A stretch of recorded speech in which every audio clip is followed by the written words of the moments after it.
Hello guys, welcome back to my another mini blog. তো নিউটাউনে একটা মেলা হচ্ছিল, তো সেইখানে আমরা গেছিলাম হস্তশিল্প মেলাতে। তো সেখানে গিয়ে প্রথমে দেখলাম যে একটা দোকানে সেল চলছিল আর অনেক ভালো ভালো জিনিস পাওয়া যাচ্ছিল। তো সেখান থেকে আমি আগে একটু কিছু কেনাকাটি করলাম যেটা আমার দরকার। ভাই বোনরা খুব করে জোর করছিল যে একটা কিছু দোলনাতে চড়বে। তো ওরা এখন নাকি বড় হয়ে গেছে, এখন ছোট মোটো দোলনাতে ওরা চড়বে না। তাই সবাই মিলে ডিসাইড করলাম যে এই ড্রাগন দোলনাতে চড়বো সবাই। তো প্রথমে সবাই আমরা একসাথেই বসেছিলাম, তারপর ওরা ইনস্ট্রাক্ট করলো যে তোমরা দুজন ওইদিকে বসো, তিনজন এদিকে বসো। তারপর সেইভাবেই বসা। তারপর যখন দোলনাটা হাই স্পিডে যখন চালু হয়েছিল না, বিশ্বাস করো সবার হালত পুরো খারাপ হয়ে গেছিল রীতিমতো। আমার তো গা হাত পা কাঁপছিল, পেট পুরো খিমচি মেরে উঠছিল, তাও আমি ভাই বোনদের জড়িয়ে ধরে বসেছিলাম যাতে ওদের কিছু একটা না হয়ে যায়। তারপর রীতিমতো লাস্টে আমাদের বলে দোলনাটা থামাতে হয়েছে, এতটা ভয় পেয়ে গেছিল ওরা, আর নিতে পারছিল না।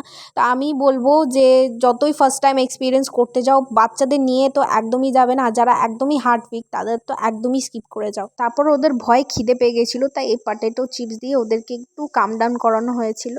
তারপরে কিছুটা শপিং করে নিয়ে আবার বাইরে এসে একটু আইসক্রিম খেলাম। তখন সেদিনকে খুব গরম পড়েছিল, তখন এই আইসক্রিমটা খাওয়ার পর খুব ভালো লাগছিল।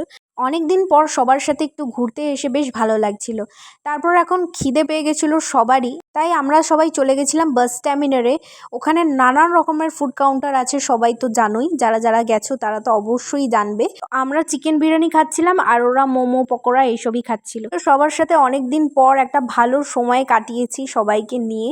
তো এবার চলো বাড়ি যাওয়ার পালা। বাড়ি গিয়ে দেখাচ্ছি আমি কি কি কিনেছি। খুব একটা সেরকম না, যেটা আমার প্রয়োজনীয় জিনিস সেটা কিনেছি। তার মধ্যে এই হ্যান্ডসোপ আর ব্যাগটা আমার খুব কিউট লেগেছে বলে নিয়েছি। তোমাদের যদি ভিডিওটা ভালো লেগে থাকে তাহলে ডু সাবস্ক্রাইব। বাই।